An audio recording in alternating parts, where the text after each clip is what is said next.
Welcome, my friends, to the sweet spot where IT leaders bring insights to other IT leaders that want to be leaders. I am your host, Carlos Vargas, and I'm here with my co-hosts, Howard Holton and Paul Lewis. Hey guys, how you doing? Good, Carlos. How are you? Very good. I'm decent. So after being through this journey that we have been talking about, leading an IT department, leading a business, and talking about being secluded or separated a little bit at home, I think that the question may come out for our hearing audience is, what do we do to lead when we are separated? I think that probably some people may feel like they're siloed. I think that may be a quick conversation that we should have. How do we lead after this? Well, I think leading out of a silo, I think, is really important, right? And regardless of whether we're talking about the COVID pandemic that we're currently dealing with, which certainly is exacerbating any silos that are created, right? We're home, we're alone, we're not seeing people in person. The default human action has always been to communicate within the groups that you exist within, right? So as we've become far more dispersed and more siloed, I think the silos of communication have kind of hardened, and you probably have found some new ones that have been created. But even when we look at, being in an office, being in an organization and seeing people in person, we still have those silos that get kind of naturally formed and naturally created. And one of the big failure points around transformation efforts, like digital transformation, end up being the silos that we've created being a little too hard, right? Even transformation efforts like switching to a DevOps practice. You have the natural kind of big silos that exist between operations and software development that have to come down. But even within those organizations, you have individual silos that really, for something like DevOps to work, you have to break those silos down. There has to be a lot more crosstalk and a lot more cross chatter. And ultimately, I would say that that's probably the biggest challenge any executive will face. How do I break down the silos that exist and may have been okay, may have even had value in the past, but no longer have value. So I think that's a really good topic for today. What do you think, Paul? I think it's an excellent topic. However, it's hard to say that I've been isolated or separated. I've been holed up in this household with family members. I kind of wish I've had this isolation. That would have been amazing. I've spent too much time with my family. But I agree with you that what's interesting about sort of the federated approach of what we're dealing with now is that we have to work together more, not work together less. And we have a hard time doing that when we don't have these barriers. So how do we do that now that we have these barriers? It's a complex problem to try to solve. I would say one of the things that I would suggest starting with is we'll call them inter-silo stand-ups. Right? Not that we need more meetings. What we probably should do is figure out how to have less meetings that don't have value and have more meetings that do have value.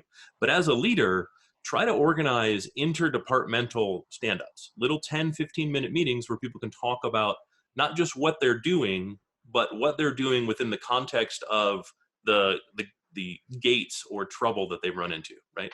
I'm developing a new application. We're stuck waiting for CX. Okay, let's talk to customer service. Why are we stuck waiting for customer experience on this issue, right? Or I can't get the resources that I need, I'm stuck waiting here, right? And have representatives from those things. So we start really establishing those lines of communication. And what you'll find, I think, before long, is they stop waiting for the stand-up. Right. So that stand-ups are less about informing other people, and it's far more about solving roadblocky problems, right? I don't care what you're doing on a daily basis, but I do care if you're stopping me from doing the things that I need to do. Right. It's not reporting on the things that I've done. It's reporting on the things that are preventing me from moving forward to help create those relationships. And then before long, those relationships are created, and it's really just about then it does become more kind of informational. What's coming next so I can be prepared? You've got some 101 problems though, right? You've got the what could have been an email but now is a phone call, right? What could have been a 3-person conversation became a 30-person conversation. How do we figure out sort of the not just the best technology used and the best mode to use, but even the best participants to have? We haven't. I don't think we've solved that problem yet. We err to many people instead of err to fewer people. So I would agree, but I think that's actually kind of where stand-ups are different than meetings. Stand-ups are not meetings very specifically, right? They don't include everyone. They're not supposed to include everyone. It's not decision by committee, right? They're much more rapid fire. And I'm going to steal some advice from running Dungeons and Dragons. I try not to do it often, but in this case, it actually might make sense. What we do in D&D is we use a technique called initiative. Everyone goes on the initiative table in order, and they execute their actions in order. Now, for game speak, everything occurs at the exact same time, but that doesn't really make for cohesive play if everyone's just screaming out what they want to do.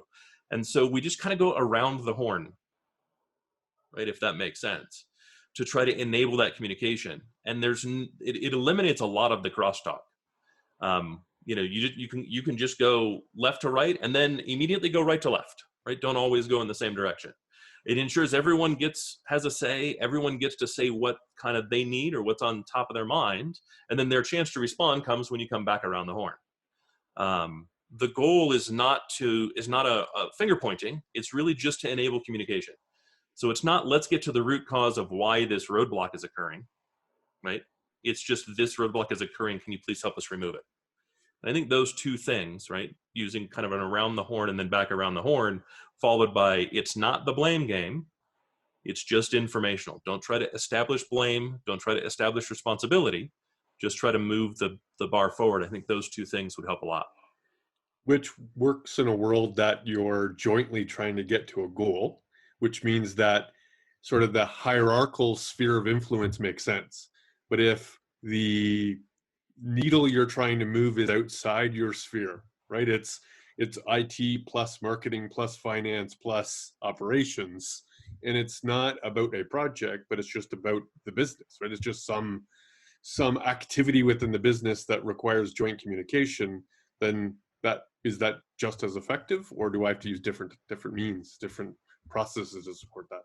I mean, I think it's just as effective, right? And everything's a project. There is no such thing as just the business, because everything comes down to, if I'm doing work on something, that's a product. Who do I need to get involved in that product? What are the minimum number of people that I need involved to make a decision to get the work done to move the product forward? Yeah. And I guess problems are also projects, right? For but sure. To fix a problem, it could still be articulated as a project manager leading a project in some way, right? How difficult? Okay, Carlos, go ahead. That's very interesting what you both are talking, and I was just thinking, for a manager talking to a team, that may be easier. Do you think that executive, like Paul, I was just thinking that Paul was mentioning different departments, so at the executive level, will this be something that also can then probably speed up some of the conversation that happens? It doesn't have to be so long like traditional it is? What do you think in there, guys? So I always did stand-ups with my COO and my CTO and the other executives, right? My chief sales officer, right? My chief revenue officer. I always did stand-ups with them to do that kind of cross chatter. And if I didn't need something from the CRO, but I needed something from a department head, I just went to the department head and included them in the stand-up. I found them super valuable, and it wasn't just the things that were within my sphere of influence. It was really specific to things that were outside of my sphere of influence, or two people that didn't have the same sphere of influence, getting them to communicate. I do think it requires a different level of active moderation, right? So I almost look at the difference between how we did physical, let's say, roundtables and virtual roundtables. In a physical roundtable, there's 15 people around a table. You could see body language and eye contact, and you can have, engaging conversation with your hands. and you kind of knew when to start and when to stop. The moderation was much more about posing questions, right? What do you think about this? Then let's all jump on that and add to it. But in a virtual world, it's much more active, right? You need to give people their minute of time, but then move on to another minute of time. And you can't tell so much about the body language. You can just see the facial language. And timing becomes important, right? We only have 5-minute allocation for this thing, so we got to get through this thing to talk about the next agenda part. So now it can't just be pick a person in the room to moderate. You actually have to have moderation skills. That's very true. I don't know that I would ever do a virtual stand-up without someone as the moderator.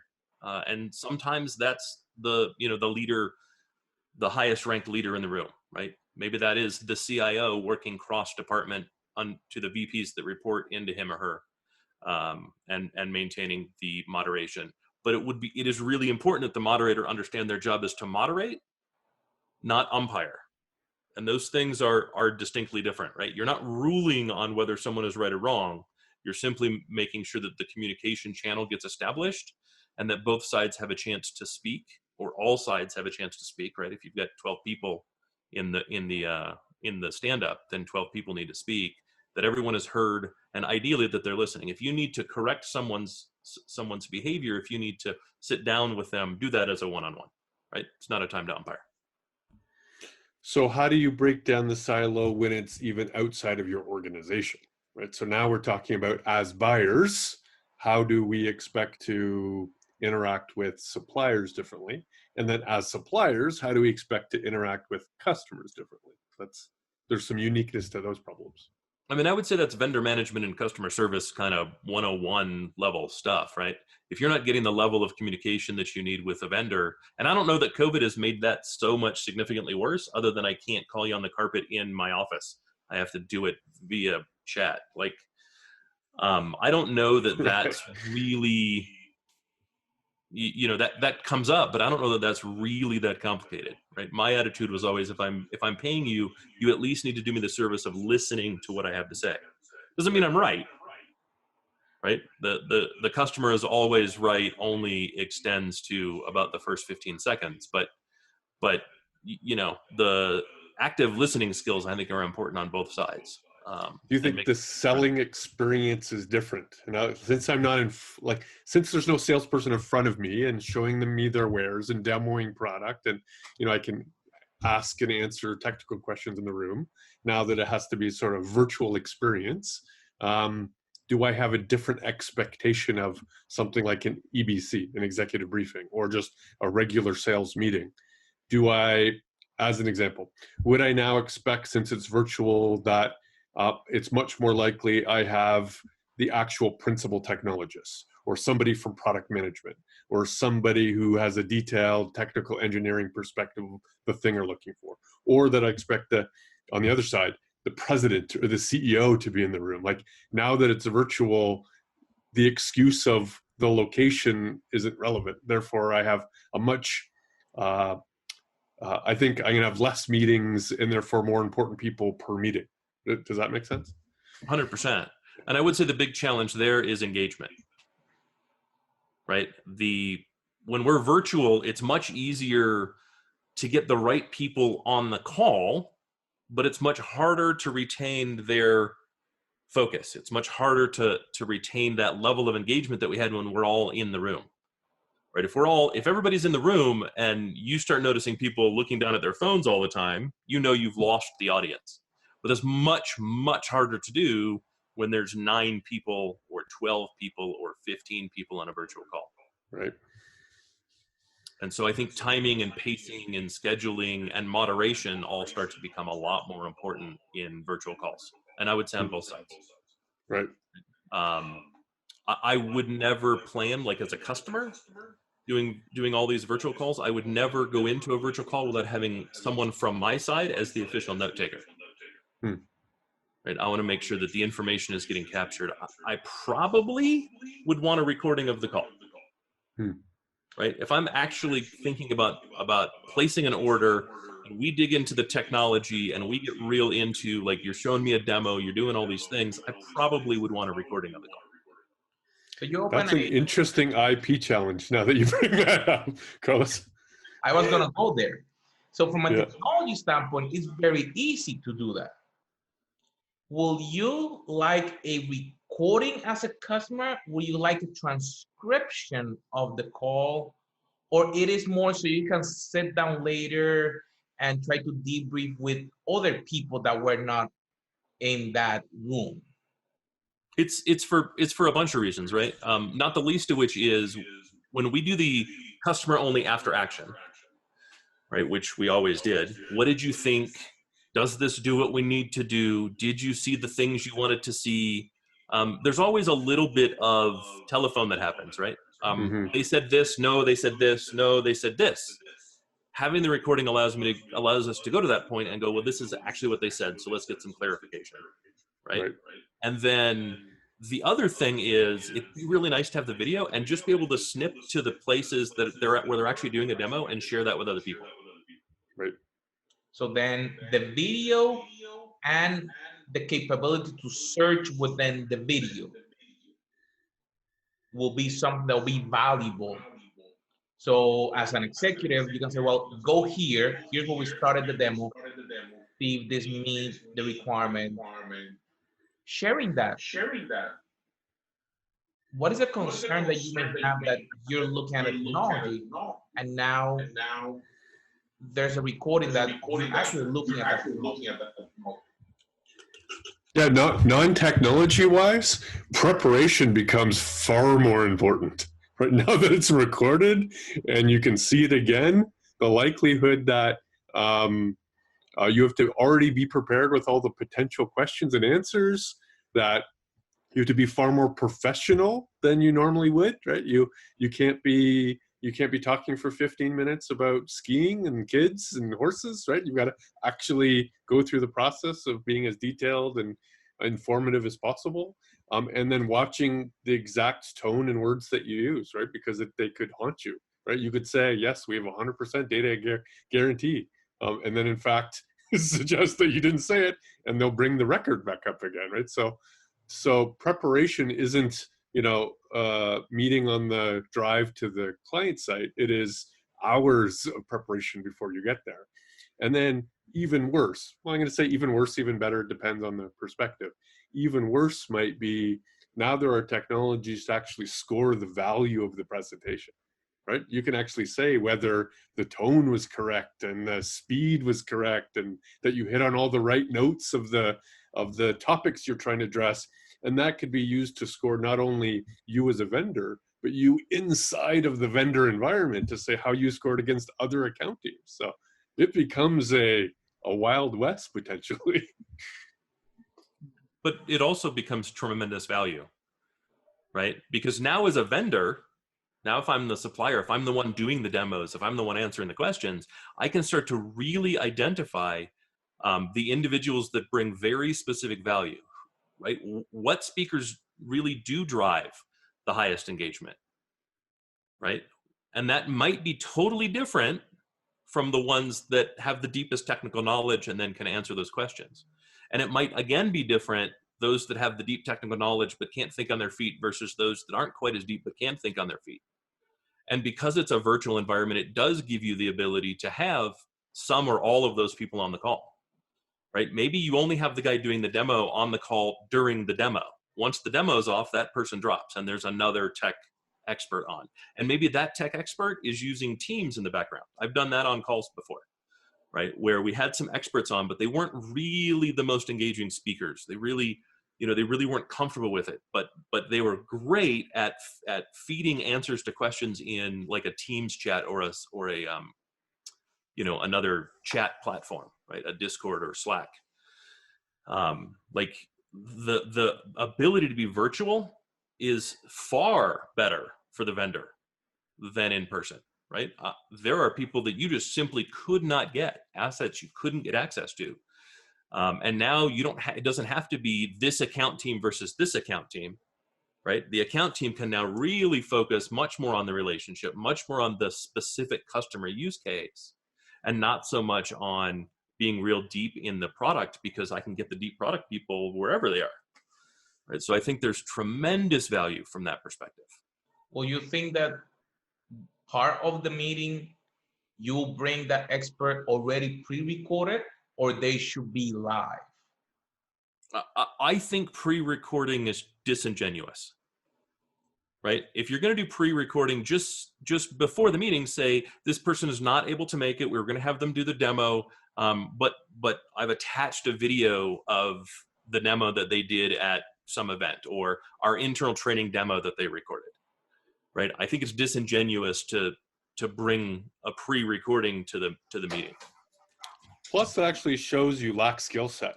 Because the first thing I would say as a buyer is, oh, you only had one person in your entire organization that could demo this product? That would make no sense to me, right? You don't have the appropriate bench if we were relying on that one person. That is a very good point, Paul, that if you have only one person that is able to do the demo and they cannot do it there. So then from a standpoint of, like you mentioned, breaking those silos, as an executive, will you be looking at a longer presentation because now you can sit down and pay attention because you don't have 50 things that are calling you, or then it should be shrunk to actually be smaller than before because now we don't need to waste the time on all the other stuff that is of everything that is happening? I would do. I would be fine with longer sessions with far more breaks in between. Right? I think the expectation needs to be no single piece of content longer than 30 minutes. No single, breaks every 30 minutes. And sometimes those breaks are just Q&A, right? Like getting everybody back in front of the camera every 30 minutes would be hard, but you can certainly say it's 30 minutes and then 15 minutes of Q&A, 15 minutes of customer perspective about the thing they just heard, the thing that was just presented, the topic at hand, right? Did we cover what you need? Do we want to go deeper? That sort of stuff. And I think a lot more forced interaction is required.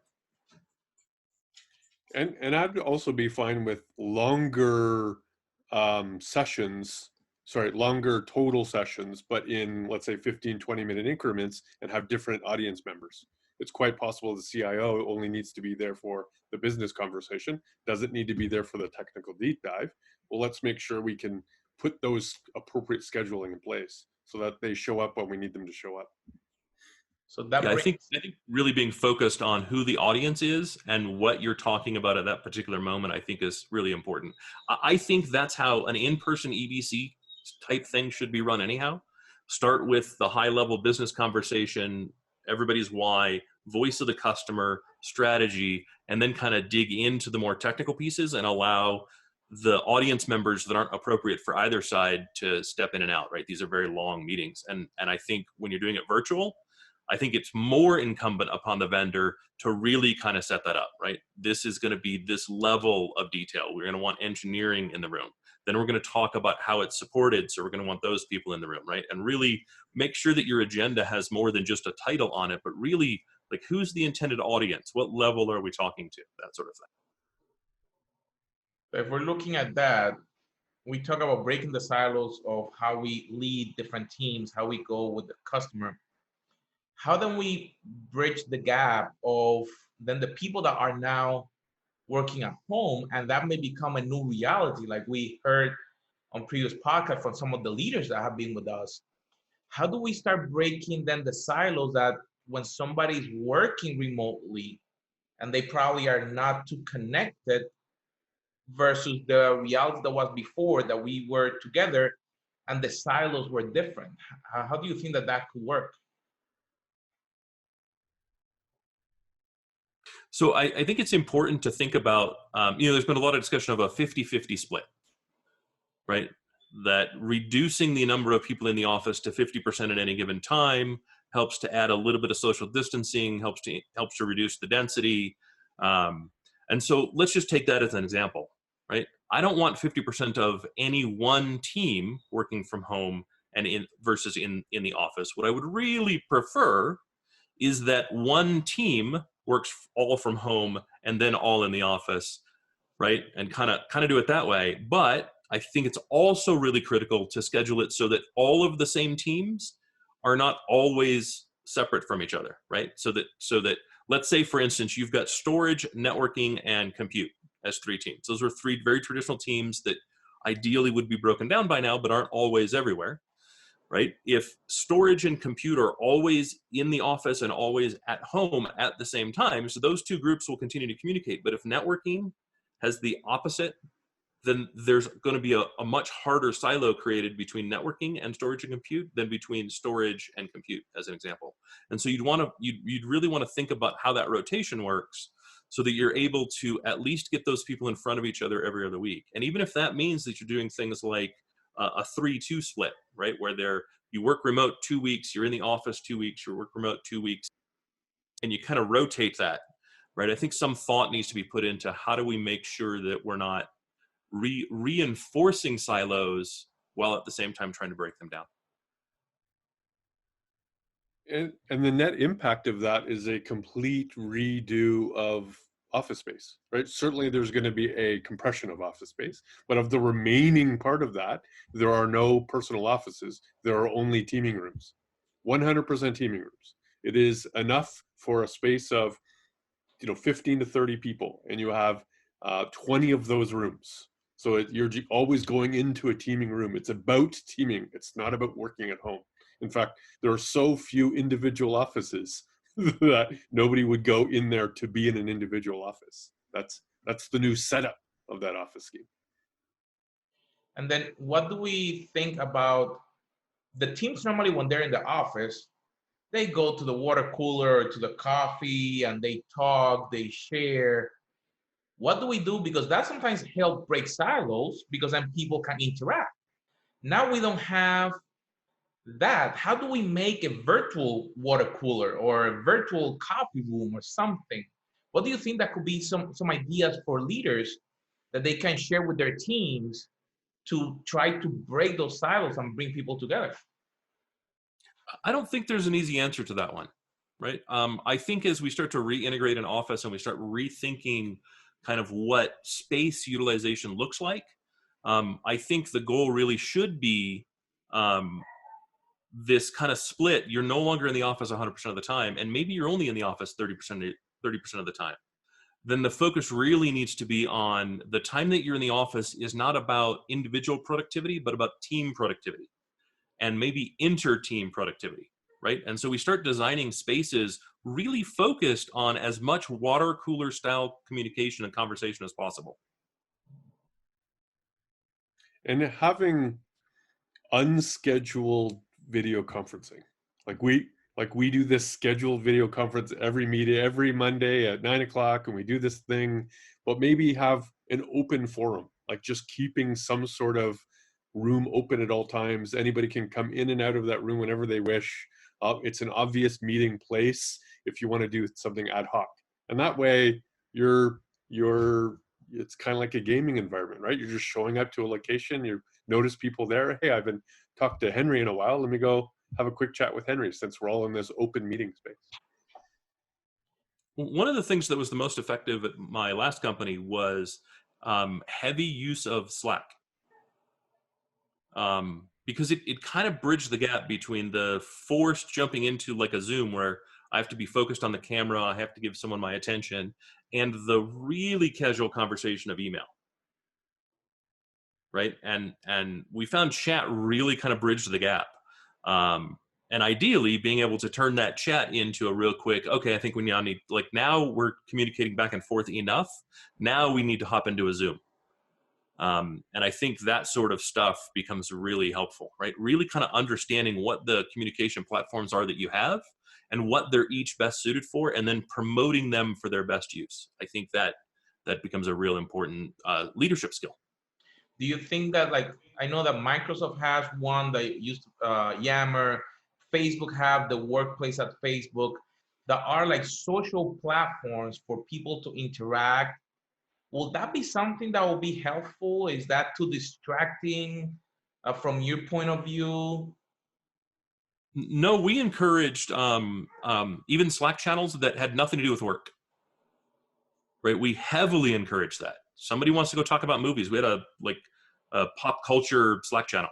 Go talk pop culture, because it's really about creating channels of communication. And regardless of what the focus of that channel is, once the channel of communication is created between people, that channel then gets used. Oh, I know we're talking about, Upload, the new great TV show. I bring It's it up because I brilliant. think Paul and I both binged it yesterday. But since I have you here, do you think you could help me? I have this really weird issue, or I noticed that there's a ticket that's stuck, or whatever it happens to be. It's really about creating those lanes of communication, and frankly, do whatever you need to do to make those lanes of communication as open and clear as possible. That's actually a great point, and I would think that we need to create technology or enable technology that allows for third-party consumption. So imagine a world to which we have 3 screens here. There's a 4th screen, which is a movie. We get to watch the movie, the 3 of us, and comment on the movie to ourselves while we're watching that movie, right? We need those kind of mechanisms. In fact, we need a mechanism to be a non-participant in a third-party meeting, so that there are 4 other people watching us 3 talk. And those 4 other people can open up a secondary channel and have a conversation, a video conversation about our conversation. That those kind of technologies need to exist. It's something easy to set up. I was actually using one like that a couple of days ago to try it. There's one called Screener that allow you to watch Netflix, and you can video chat with, I think, up to 4 or 8 at the same time. I was trying with the kids to help them so they can watch their video with their friends. So that's a very interesting point. Consuming or seeing the information and be able to share it with other people at the same time. Yeah, I think a mystery science theater for the enterprise probably has far more value than Exactly. Screener. Like, I'm familiar with Screener too, right? I've got a college kid. And so it's a real big deal to be able to watch the same thing regardless of where you're at. But I think an enterprise level solution for that, I think, would have tremendous value. It would certainly be something that I would promote, right? Even if it's just, let's all watch the same training video. Right, being able to just right in the midst of the training video go, okay, wait, guys, what does that actually mean? I'm not familiar with that. Or he just referred to a feature that I've not seen before, but I thought he was going to go into it and he didn't go into it. Can we pause and can somebody fill me in? Really starts to increase that collaborative learning, and probably does it in a way that you couldn't do in an instructor-led class very well, because you're interrupting the instructor. This way, you just pause a video. The cost is non-existent. Right. All that being said, because I know we're running out of time, while all of this is valuable and we need these kind of technologies to support us, it still doesn't take away from the value of an in-person conversation, right? It will not stop from this point forward. At some point, we need to go to lunch. We need to go have dinner. We need to go play a round of golf. We need to go bowling, because those build personal relationships above and beyond the virtual personal relationship. Those will still need to occur. They're not going away. They might be less, but they absolutely will still occur. And I would say, as a leader, if you're not doing one-on-ones weekly, specific one-on-ones where your people talk to you, not the other way around, you're missing one of the key values you provide as a leader. And then second, you really should have some sort of team meeting once a week as well. They don't have to be long. Give everybody 2 minutes to speak. It doesn't need to be more than that, right? And just make sure, if it looks like they need to talk for more than 2 minutes to your team members, say, hey, why don't you guys follow up right after this call, right? You as a leader have to lead the new style of communication. It's incumbent upon you. And so really take and make that extra effort and set aside some extra time to make sure you're doing one-on-ones. Well, my friends, it's been awesome to hear Paul and Howard talking about how to lead really after all the changes that have happened, so we don't stay siloed, but we can leverage now, could be technology, could be strategy, or could be different areas where we can probably come back and work sometime, then work remotely. And those strategies are awesome. So I will suggest to you, number one, make sure that you subscribe to our podcast and our video channel, and that you share these strategies with your team and friends and family members. Because remember, we all want to grow, we want to become better leaders. And here in the Sweet Spot, our mission is to share our insights so you can be better leaders. My friends, it's been awesome to have you here with us, and we'll see you on our next episode.